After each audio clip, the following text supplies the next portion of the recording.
Que s'est-il vraiment passé avec les monstres des rivières? Pendant des années, Jeremy Wade a transformé des légendes en cauchemars vivants, tirant des créatures mystérieuses des eaux les plus dangereuses du monde. Enfin, l'animal qui nage dans ma tête depuis près de 20 ans. Puis, sans avertissement, l'émission a disparu. Maintenant, à 69 ans, Wade a enfin révélé la vérité. Et ce n'est rien de ce que les fans avaient été amenés à croire.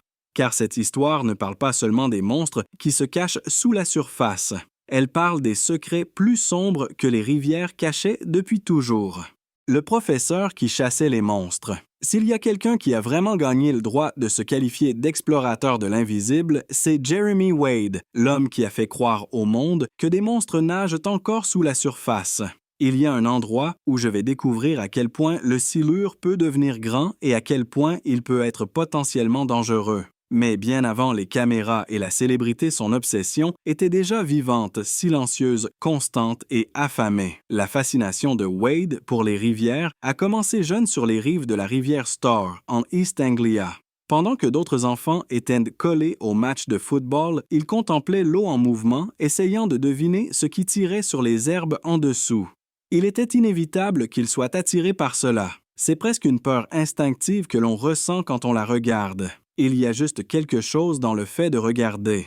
Ses premières tentatives de pêche étaient maladroites et ses prises rares, mais au moment où il a attrapé son premier poisson, quelque chose a changé. Il était accro de plusieurs manières et, à partir de ce jour-là, sa curiosité n'a fait que grandir. Cette curiosité l'a finalement poussé au-delà du confort de son foyer. C'est quelques livres. Oui, je dirais 2 livres. Et le plus gros que vous ayez vu, il a étudié la zoologie à l'Université de Bristol, a obtenu un certificat d'enseignement post-universitaire dans le Kent et a passé près de 20 ans à enseigner la biologie en Angleterre, en Inde et même au Soudan.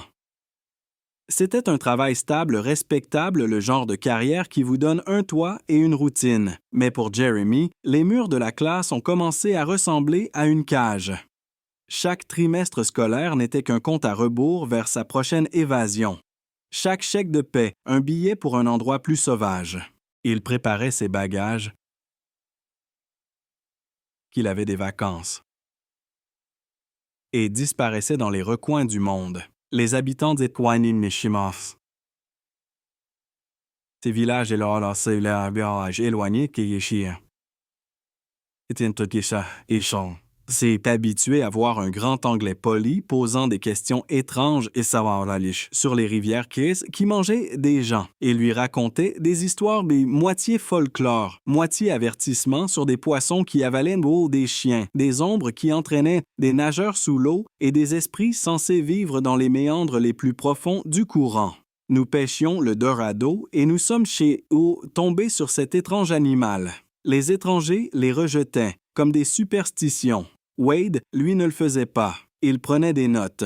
Chaque rumeur, chaque détail troublant était consigné dans sa bibliothèque croissante d'histoires de rivières venues d'Afrique, d'Asie et d'Amérique du Sud. Avec le temps, ces histoires mollités ont commencé à ressembler à des indices dans un mystère beaucoup plus vaste. Un jeune homme qui a mis en colère le Naga en étant gaspilleur. La prochaine fois qu'il est allé se baigner dans la rivière, il a disparu. Il était certain qu'il y avait une vérité cachée dans les mythes, que des monstres pouvaient exister non pas comme une fantaisie, mais comme une biologie mal comprise. Et la seule façon de les trouver était d'aller là où aucun scientifique ni pêcheur n'osait s'aventurer. Mais l'obsession a un prix. Plus il passait de temps à chasser l'inconnu, plus il se détachait de la vie ordinaire. Pendant que ses collègues parlaient de prêts hypothécaires et de promotions, Wade dormait dans des tentes, pataugeait dans des eaux troubles et se faisait mordre par des choses que la plupart des gens ne pouvaient même pas prononcer. Ça vient juste de me percer la main. Les rivières lui donnaient un sens et parfois, elles lui prenaient presque la vie. Il commença à réfléchir aux années qu'il avait passées à chasser des murmures. Que se passerait-il si ces histoires pouvaient être mises en vie pour tout le monde, pas seulement comme des contes de pêche, mais comme quelque chose de plus profond, un mélange de science, de mythes et de survie brute? De ce rêve fiévreux est née l'idée de River Monsters. Lorsque River Monsters a enfin été diffusé en 2009, le public a été accro dès le premier lancer de ligne. L'épisode de début a plongé les téléspectateurs dans le bassin amazonien, un endroit qui semblait respirer le danger. Vous savez, il faut être très prudent avec ces créatures. Jeremy a fait face à des créatures qui semblaient appartenir à des cauchemars. L'arapaima colossale, qui pouvait sauter comme un cheval de silure, Paraíba. Réputé pour avaler des animaux entiers, et les infâmes piranhas, dont la réputation était presque plus effrayante que la vérité. Regardez ces dents, ils ont juste des mâchoires si puissantes. Je veux dire, ça pourrait vous prendre un bras entier. Mais l'émission ne parlait pas seulement de la capture de poissons. C'était aussi une question de résoudre des mystères. Chaque épisode se déroulait comme une histoire de détective avec Wade rassemblant des indices à partir de légendes locales, de témoignages oculaires et de preuves scientifiques.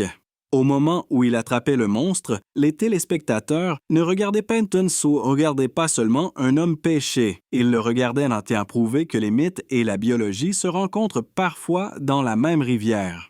La réponse fut explosive. River Monsters est devenue l'émission la plus regardée d'Animal Planet presque du jour au lendemain. Les scientifiques respectaient son exactitude. Les téléspectateurs occasionnels adoraient son suspense. Les gens qui n'avaient jamais tenu une canne à pêche se retrouvaient soudainement collés à leurs écrans, attendant que la prochaine créature fasse surface. C'est construit comme un missile. C'est un poisson fatigué, croyez-le ou non. 2 d'entre nous ont du mal à le retenir. Jeremy Wade, l'homme calme avec la voix posée et des nerfs d'acier, était devenu une star de la télévision mondiale, mais la célébrité ne lui convenait pas vraiment.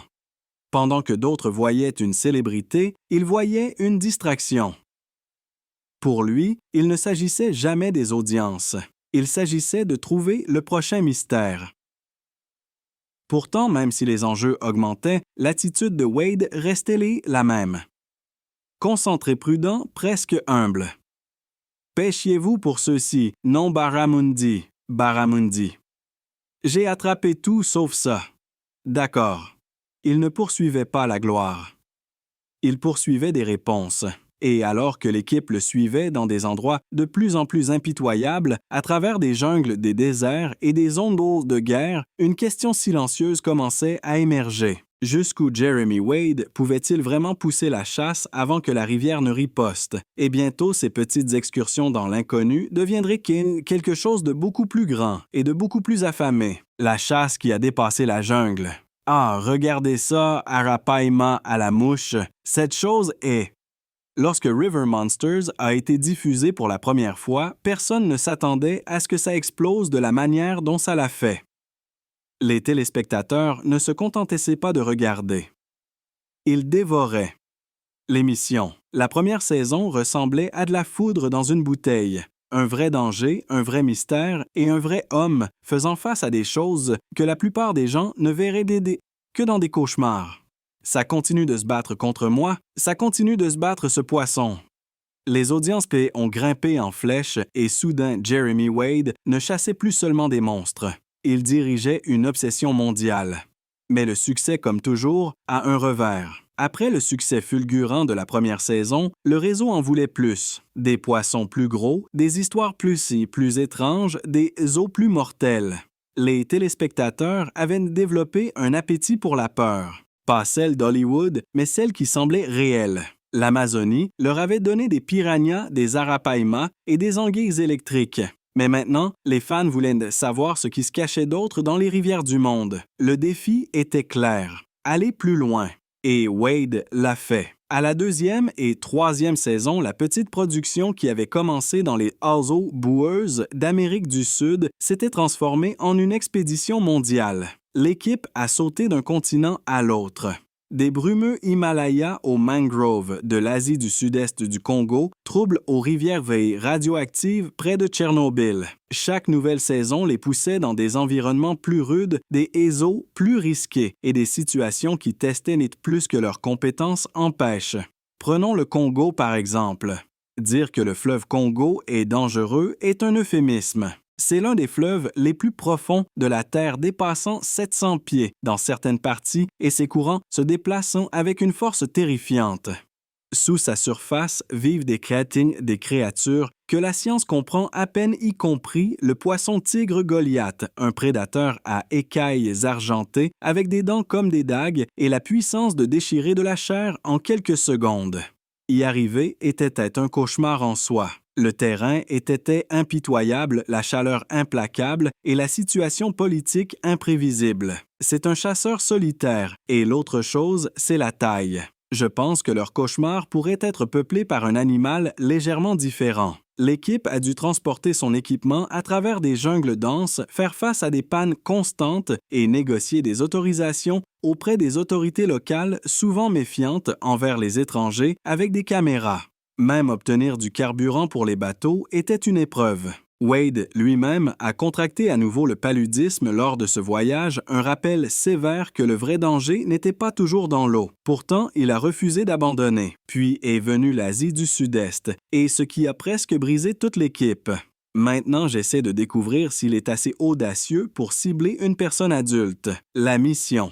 Trouver une créature si massive que même les pêcheurs locaux en parlaient avec un mélange de peur et d'admiration. La gigantesque raie d'eau douce. Les habitants murmuraient à propos du nombre plate de la taille d'une voiture avec une queue assez longue pour transpercer un homme capable d'entraîner des buffles adultes dans les profondeurs. Que cela soit vrai ou non n'avait pas d'importance. La légende était trop grande pour être ignorée, et pesant environ 400 livres, cette raie femelle est de loin le plus grand poisson de rivière que j'ai jamais vu. Sous un soleil tropical brutal, l'équipe a attendu des jours trempés de sueur et de piqûres de moustiques sans rien à montrer. Les nerfs étaient à fleur de peau, l'équipement surchauffait, les gens tombaient malades. Puis, enfin, cela s'est produit. La surface de la rivière s'est brisée. Une forme est sortie d'en dessous, lente et délibérée, comme quelque chose d'ancien se réveillant d'un sommeil. Lorsqu'ils l'ont enfin attrapé et filmé la raie, mesurait près de 15 pieds de la tête à la queue et pesait plus de 600 kg. Il a fallu plusieurs personnes juste pour la stabiliser à côté du bateau. Les bras de Wade tremblaient d'épuisement, sa voix cachant à peine l'émerveillement. La scène deviendrait l'un des moments les plus emblématiques de l'histoire de River Monsters, mais derrière la narration calme, c'était le chaos pur. Et c'est quelque chose que les téléspectateurs voyaient rarement, à quel point chaque expédition était vraiment fragile. Il y a une ligne sombre qui est une cavité. Et puis, il y a une forme plus claire à l'intérieur, donc apparemment c'est le bébé raie encore à l'intérieur. La Guyane, par exemple, semblait un paradis luxuriant et paisible à l'écran, mais derrière la caméra, c'était plus proche d'un entraînement à la survie. L'équipe a dû se frayer un chemin à travers la jungle, pouce par pouce, utilisant des canoës creusés pour atteindre des endroits où aucune route ne pouvait mener. Il pleuvait chaque jour. Les caméras se corrodent, les bottes se remplissent de boue, la nourriture venait à manquer. Il y avait des nuits où le sommeil était impossible à cause du bruit des insectes des tempêtes et des choses se déplaçant dans l'obscurité, et pourtant, il continuait à filmer. Parce que pour Wade, chaque difficulté était un pas de plus vers la compréhension de ce qui vivait sous la surface. Au fur et à mesure que les saisons avançaient, les enjeux devenaient de plus en plus élevés. Le budget de l'émission explosait. Le calendrier se resserrait et la demande de spectacle s'intensifiait. Ce qui avait commencé comme une humble recherche de vérité était maintenant une production à grande échelle qui devait livrer des monstres quel qu'en soit le coût. C'était bien. C'était le poisson qui reprenait son souffle, ce qui est excellent. Cela signifie que le poisson n'est pas trop fatigué. Filmer à Tchernobyl, par exemple, était un cauchemar logistique enveloppé dans un costume de radiation. Wade et son équipe ont pêché dans les bassins de refroidissement près de la centrale nucléaire où la nature avait repris une zone de catastrophe humaine. Dans un autre épisode, il a plongé la nuit pour trouver le mystérieux poisson ruban en Méditerranée, descendant dans des profondeurs où la lumière du soleil n'atteignait jamais. Et si les rivières n'étaient pas assez dangereuses, le ciel s'est mêlé à la fête. Lors d'une expédition, leur preneur de son a été frappé par la foudre. Wade se souvient plus tard que l'homme ne tenait même pas de perche à ce moment-là. Il se tenait simplement là quand un éclair aveuglant a déchiré l'air. L'homme a survécu miraculeusement, mais l'explosion a brûlé les poils de ses jambes et l'a laissé étourdi. Lorsque Wade lui a demandé d'évaluer la douleur sur une échelle de 1 à 10, l'homme a répondu que c'était un 10 sans hésitation. La météo est devenue le vilain silencieux des monstres des rivières. Sur l'eau, il n'y avait nulle part où se cacher. En Amazonie, Wade a noté que de nombreuses vies avaient été perdues à cause de tempêtes soudaines. La plupart croyaient que le choix le plus sûr était de se diriger vers la rive, mais c'était souvent à ce moment-là que les arbres tombants transformaient la sécurité en danger. C'était un rappel sévère que la nature ne montrait aucune pitié, même pas à ceux qui venaient juste qui vissaient juste pour la filmer. Au moment où la 7e saison est arrivée en 2015, les fissures commençaient à apparaître. Les voyages sans fin, la pression pour surpasser chaque épisode, l'exposition constante au danger, tout cela a commencé à peser. Regardez ça, regardez ça, regardez ça. Certains membres de l'équipe se sont discrètement retirés, épuisés par la fatigue et le stress. Ceux qui sont restés ont continué unis par quelque chose entre loyauté et obsession. Chaque nouvelle rivière devenait un test d'endurance. Ce qui semblait à l'écran être une aventure sans accroc était en réalité épuisant et imprévisible. Des jours sans nourriture, des semaines sans repos, des maladies, des accidents et des disputes. La résilience de l'équipe était mise à rude épreuve, et au centre de tout cela se trouvait Wade, toujours calme, toujours déterminé, poursuivant la prochaine légende. Mais le succès a une façon de changer la chasse. Le frisson qui venait autrefois de la découverte a maintenant été remplacé par la pression de livrer du spectacle. Wade, qui avait autrefois pêché pour des réponses, pêchait maintenant pour sa survie, celle de l'émission de la mission, et parfois de lui-même. Et bientôt, l'homme qui avait construit une carrière à chasser des cauchemars se retrouverait face à un monstre qu'aucun filet ne pourrait attraper, qu'aucun hameçon ne pourrait tirer de l'eau. Plus l'équipe s'enfonçait dans ses haies et ses eaux sauvages, plus elle réalisait que les monstres n'étaient pas les seules choses qui pouvaient vous tuer. La chair humaine pourrait expliquer pourquoi le corps d'Ali n'avait jamais été retrouvé, et je sais que ce poisson est capable de ce crime. Quand la chasse a failli le tuer, chaque émission d'aventure à la télévision semble excitante, bien découpée, mise en musique, se terminant par un triomphe. Mais River Monsters n'était pas juste une autre série de voyages. Derrière la narration calme et les prises de vue au ralenti à couper le souffle se cachait le chaos. Fièvre, blessure, épuisement et parfois une peur que l'on ne peut pas simuler. Pour Jeremy, Wade, l'homme qui faisait paraître le danger gracieux, la vérité était bien moins cinématographique. Chaque expédition lui prenait quelque chose. Un peu de force, un peu de santé mentale, et nulle part cela n'était plus vrai qu'au Congo. Le fleuve Congo ne coule pas seulement, il chasse. C'est l'un des fleuves les plus profonds de la Terre, courant sombre et violent à travers une terre où le danger n'est pas seulement dans l'eau.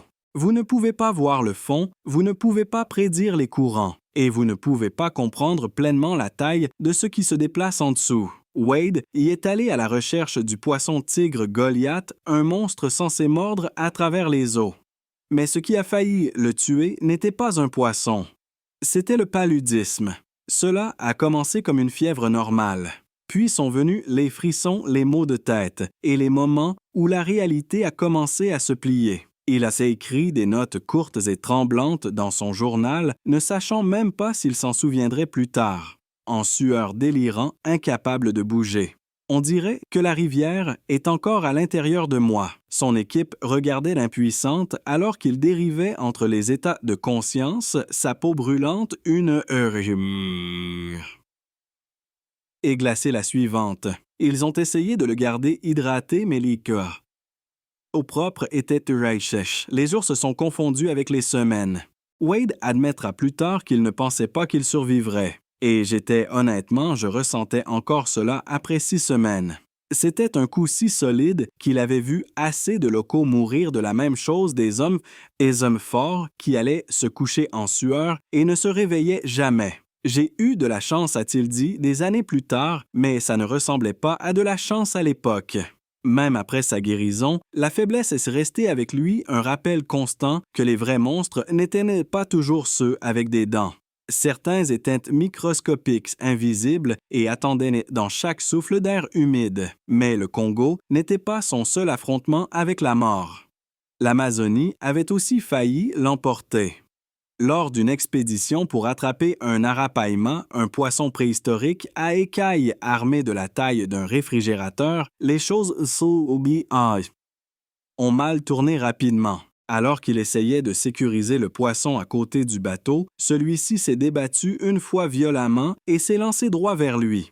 L'impact l'a frappé en plein dans la poitrine. Mais j'ai aussi été frappé par un arapaima en Amazonie, et ça pesait environ 70 ou 80 livres. Il m'a frappé dans la poitrine. Un coup si puissant que son médecin a plus tard comparé cela à ce qui se passe dans un accident de voiture. Pendant 6 semaines, il a encore ressenti la douleur profondément dans le sternum. Un moment, il se souvient, j'ai pensé que mon cœur s'était arrêté, et c'était juste un des innombrables coups qu'il a reçus. En Argentine, un petit silure l'a piqué à la main avec son épine dorsale. Apparemment inoffensif bien sûr, mais la piqûre était une pure agonie. La plaie a enflé instantanément et la douleur a pulsé dans son bras par vagues incessantes. Le mucus recouvrant l'épine contenait une toxine légère et pendant des heures, sa main a brûlé comme si elle était en feu. Ce n'était pas mortel, mais cela y ressemblait. Puis, il y a eu le moment où il a failli s'électrocuter.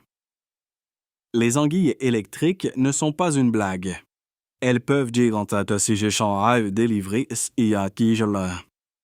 Elles livraient jusqu'à 500 volts, assez pour paralyser un homme adulte. Wade comprenait les risques, mais se tenir à mi-corps dans le haut-boueuse tout en essayant d'en attraper une à la caméra laissait peu de place au contrôle. Si l'une d'elles frappait, le choc seul pourrait ne pas être fatal. C'était la paralysie qui suivait, laissant une personne incapable de bouger qui pouvait mener à la noyade. Pour filmer en toute sécurité, il a fait appel à des spécialistes, des gens qui travaillent sur des lignes électriques sous tension, et s'est équipé de gants et de bottes en caoutchouc épais. Ils ont même apporté un défibrillateur sur le plateau. Cela semble absurde, mais quand les habitants vous parlent d'un homme qui en parce qu'une anguille s'est enroulée autour de sa poitrine et a délivré choc après choc jusqu'à ce que son cœur s'arrête, vous ne prenez aucun risque. C'est une grande émission, condition soit un froid glacial, soit une chaleur insupportable. Les repas étaient irréguliers, le sommeil était un luxe et le confort n'existait pas. Il n'y avait pas de remorque, pas de pause climatisée, pas de glamour, juste de la boue des insectes et de l'épuisement. Chaque expédition nécessitait des semaines de voyage, d'innombrables formalités douanières et des mois de récupération. Au fur et à mesure que les saisons avançaient, Wade était dans la soixantaine, portant toujours un équipement lourd, se hissant encore dans des bateaux, dormant toujours sous des moustiquaires qui laissaient à peine passer les insectes. Sa voix restait calme à l'écran, mais derrière les caméras, son corps était en déclin. Et je pense que si cela était attaché à votre pied, par exemple, vous n'auriez pas votre mot à dire. Vous seriez juste sous l'eau. Des années de stress et de tension s'étaient accumulées silencieusement. Les infections, les ecchymoses, les morsures qui ne guérissaient jamais vraiment. Et ce n'était pas seulement lui. Le moral de l'équipe s'effondrait. L'équipe originale, ceux qui avaient commencé le voyage avec lui, commençaient à s'épuiser. Certains sont partis discrètement incapables de supporter l'épuisement continu. D'autres sont restés parce qu'ils ne pouvaient pas imaginer faire autre chose. On ne quitte pas simplement River Monsters, a déclaré un caméraman. On survit, mais même la survie a ses limites. L'équipe a filmé à travers des inondations, des troubles politiques, des pannes d'équipement et des expériences de mort imminente. Et pourtant, Wade ne s'est jamais plaint, du moins pas publiquement. Lorsqu'on lui demandait s'il était sans peur, il riait simplement et admettait que la peur était son compagnon constant. C'était la peur, disait-il, qui le gardait alerte et vivant. Cette honnêteté est devenue une partie de sa légende. Il n'était pas un héros invincible, mais un survivant prudent et calculateur. Un homme qui respectait suffisamment l'eau. Pour en avoir peur, au fil du temps, il a appris que la peur n'était pas une faiblesse. C'était un instinct, la différence entre un coup de chance et un dernier coup. Puis en Thaïlande, lors de ce qui devait être un épisode simple sur les raies, la chance de Wade a failli s'épuiser pour de bon. Il a passé des heures à lutter contre une énorme raie de eau douce, une créature avec une queue comme une épée. La lutte l'a laissé épuisé et quelque part dans le chaos, quelque chose a cédé. Un muscle s'est déchiré dans son dos, une blessure à vie qui le limite encore. C'est le seul souvenir que je ne voulais pas, a-t-il plaisanté plus tard, mais le sourire ne cachait pas la douleur. Chaque cicatrice racontait une histoire, mais elle commençait à s'accumuler. L'ironie ne lui échappait pas. L'homme qui a passé des années à chasser des monstres se faisait maintenant chasser lui-même. Par l'épuisement, l'âge et la prise de conscience croissante que même la passion a un prix.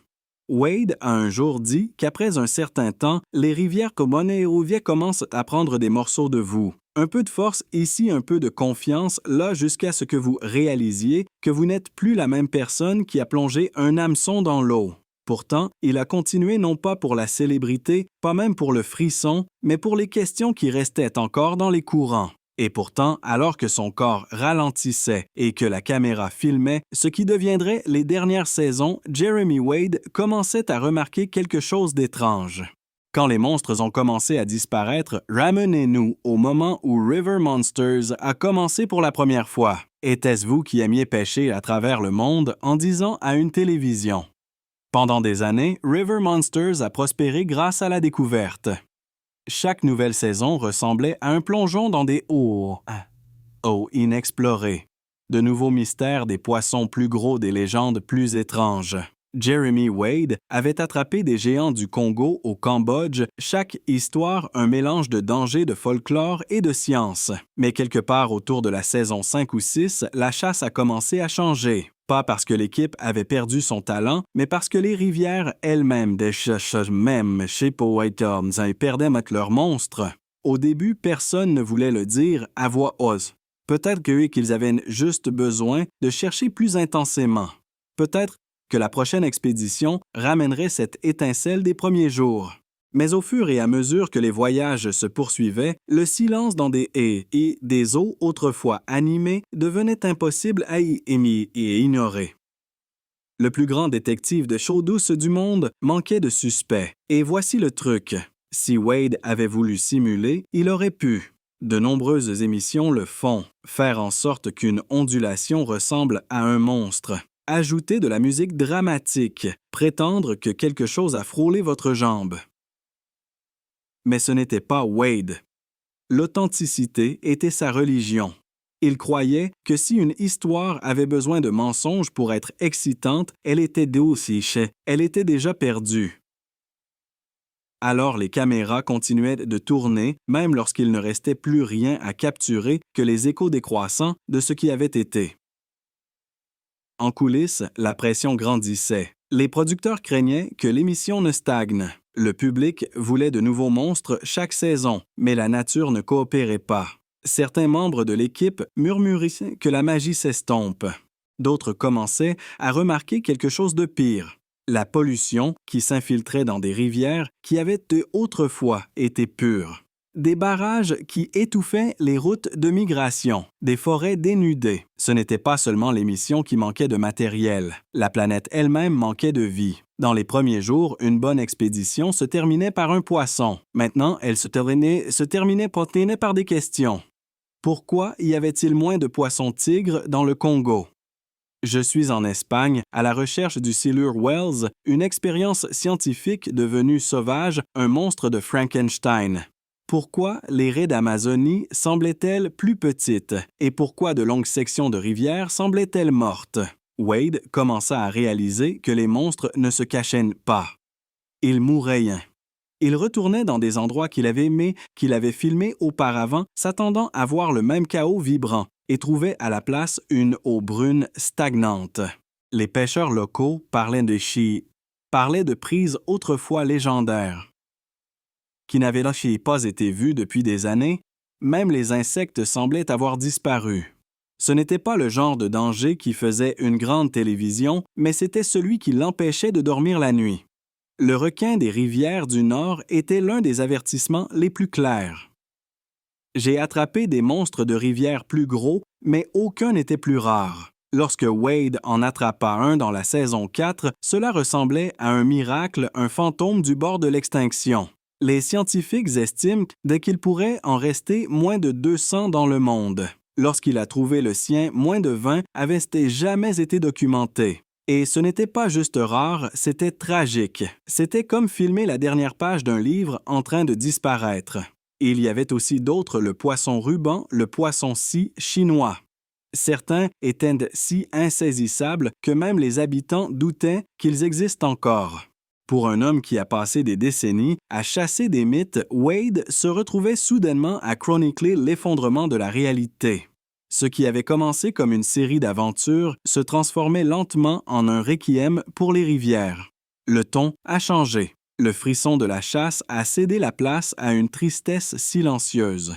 Les tous et les téléspectateurs ne le remarquaient pas toujours tout de suite, mais le changement était là. Archer était là. Subtil, constant et dévastateur. L'émission devenait moins une question de capture de monstres et plus une réflexion sur ce que l'humanité était en train de perdre. Wade ne chassait plus seulement des poissons. Il documentait l'extinction en temps réel, et cela pesait sur lui. Chaque expédition posait maintenant une question morale. Était-il trop tard? Les créatures qui avaient inspiré River Monsters pouvaient-elles même survivre une autre décennie sous la pression humaine? Il commença à parler davantage de conservation, même lorsque les producteurs voulaient plus d'action. Il rappelait aux téléspectateurs que ces poissons n'étaient pas des méchants. Ils étaient des survivants poussés au bord par la même espèce qui tenait la caméra. Ces gens rencontrent des poissons au quotidien et parce qu'être réellement sous l'eau et pratiquer la pêche sous-marine fait partie intégrante de cela. Le monstre, il s'est avéré, n'était pas du tout dans la rivière, mais il y avait encore de l'émerveillement même en déclin. Le monde naturel avait ses moments de beauté défiant les lois. Un éclat d'écailles sous les quais, sous l'eau boueuse, une ondulation ou quelque chose d'ancien se déplaçait. Wade le décrivait souvent comme un espoir en mouvement. Pourtant, chaque aperçu semblait plus éphémère que le précédent.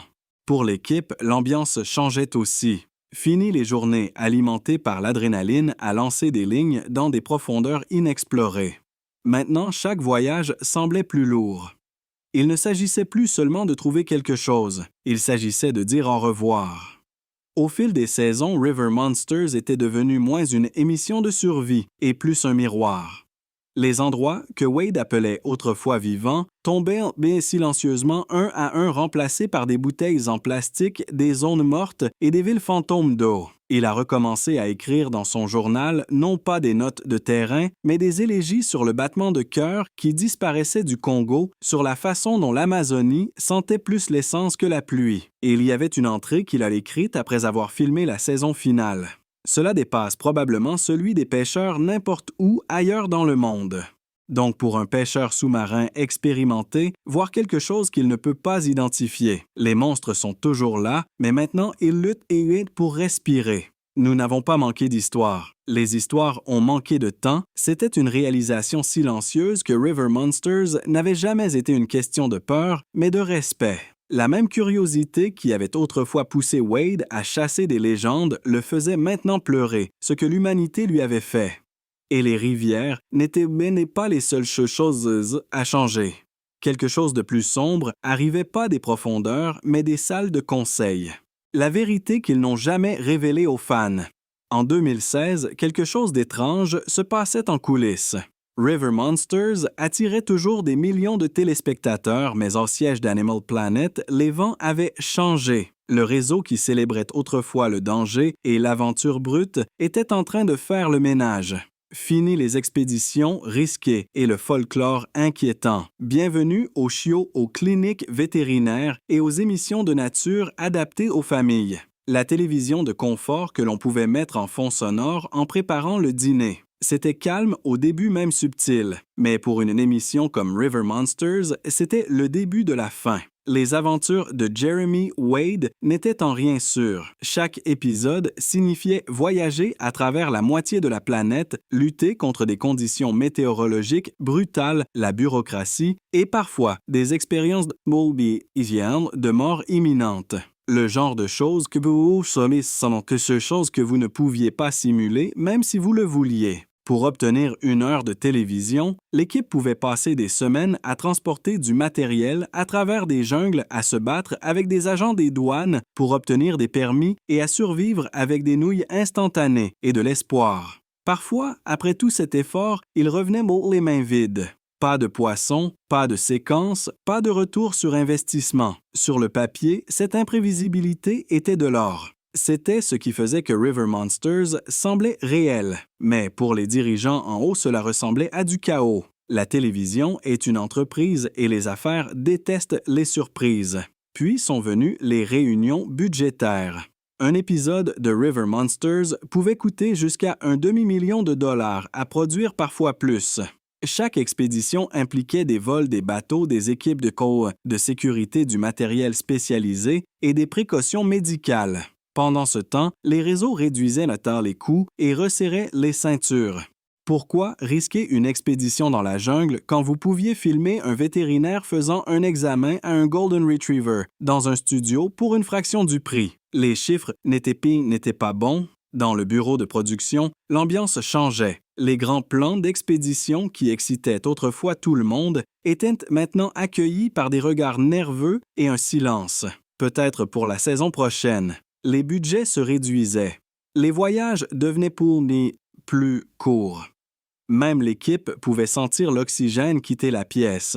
Puis, il y avait la lutte créative. Les dirigeants voulaient de la prévisibilité, des horaires serrés, des prix garantis, des intrigues soignées. Mais Jeremy, il avait construit sa réputation sur l'honnêteté. S'il n'y avait pas de monstre dans la rivière, il n'allait pas faire semblant qu'il y en avait un. Cette intégrité rendait River Monsters spécial, mais cela le rendait aussi incompatible avec le nouveau paysage télévisuel. Lorsque la 9e et dernière saison a été diffusée en 2017, l'explication semblait suffisamment simple. Wade a dit aux fans que la chasse était terminée parce qu'il avait trouvé tous les monstres des rivières qui valaient la peine d'être trouvés. Cela semblait être la conclusion parfaite, une fin poétique à une aventure mondiale. Les gens hochaient la tête, souriaient et passaient à autre chose reconnaissant pour l'héritage qu'il avait construit. Mais ce n'était pas toute l'histoire.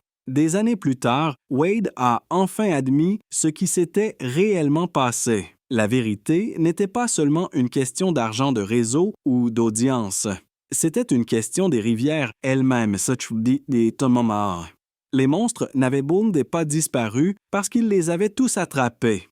Ils avaient disparu parce qu'ils s'éteignaient. Mettre fin à River Monsters n'était pas seulement une décision professionnelle, c'était une décision morale. Pourtant, la perte a été dure. Après 9 saisons de lutte contre des rivières infestées de crocodiles, des poissons de 500 livres et sa propre mortalité, Jeremy Wade s'est éloigné non pas parce qu'il en avait assez de chasser des monstres, mais parce qu'il en restait trop peu à chasser. Et cette réalisation finale a fait plus de mal que n'importe quelle épine de raie ou fièvre paludique. En coulisses, l'équipe le savait aussi. Beaucoup d'entre eux avaient passé une décennie ensemble, vivant durement chassant des légendes et filmant le chaos dans des endroits qui avaient à peine de l'électricité. Ils ne perdaient pas seulement un emploi, ils perdaient un but. Lorsque les fans ont demandé plus tard pourquoi Wade a gardé son explication courte, il ne voulait pas blâmer ni les réseaux, ni l'économie, ni même l'insouciance de l'humanité. Mais entre les lignes, le message était clair. Les monstres n'étaient pas éteints à cause du temps. Ils étaient éteints à cause de nous. Il a un jour résumé cela parfaitement. Nous avons arrêté la chasse parce qu'il n'y avait plus rien à chasser. Ce n'est pas le genre de vérité qu'un réseau peut mettre dans un communiqué de presse, mais c'est celle qui comptait. Et d'une manière étrange, cela a donné à Wade un nouveau but. Il avait passé la moitié de sa vie à attraper des monstres. Maintenant, il voulait sauver ce qu'il en restait. Après la fin de River Monsters, il ne s'est pas retiré dans la retraite ni n'a commencé à vendre du matériel de pêche. Au lieu de cela, il a pivoté. Ces nouvelles émissions Mighty Rivers, Dark Waters, Mysteries of the Deep et Unknown Waters portaient mais toutes le même ADN, mais avec un cœur différent. Ne parlait bien plus de peur, elle parlait de survie. Dans Mighty Rivers, en 2018, Wade a de nouveau parcouru le globe, mais cette fois en tant que témoin pas chasseur. Il a exploré comment des rivières autrefois puissantes, comme le Mississippi et le Gange, étaient étouffées par la pollution et la cupidité. Ce n'était plus une question de monstres, c'était une question de nous.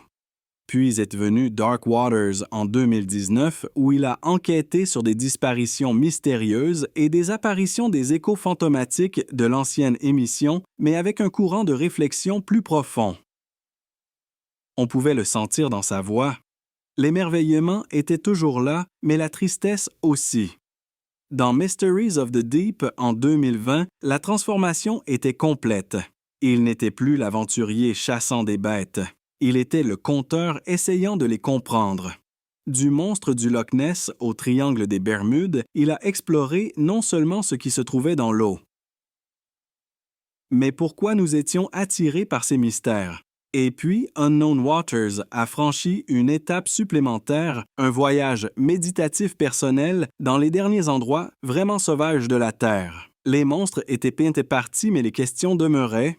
À travers tout cela, Jeremy Wade n'a jamais perdu cette curiosité scientifique tranquille qui faisait de lui ce qu'il était. Il pêchait encore, explorait encore et postait toujours sur les réseaux sociaux au sujet de la conservation de la pêche à la mouche et du respect pour les eaux qui lui avaient donné un travail de vie. Mais maintenant, son message était plus simple. Protégez ce que vous aimez avant qu'il ne soit trop tard.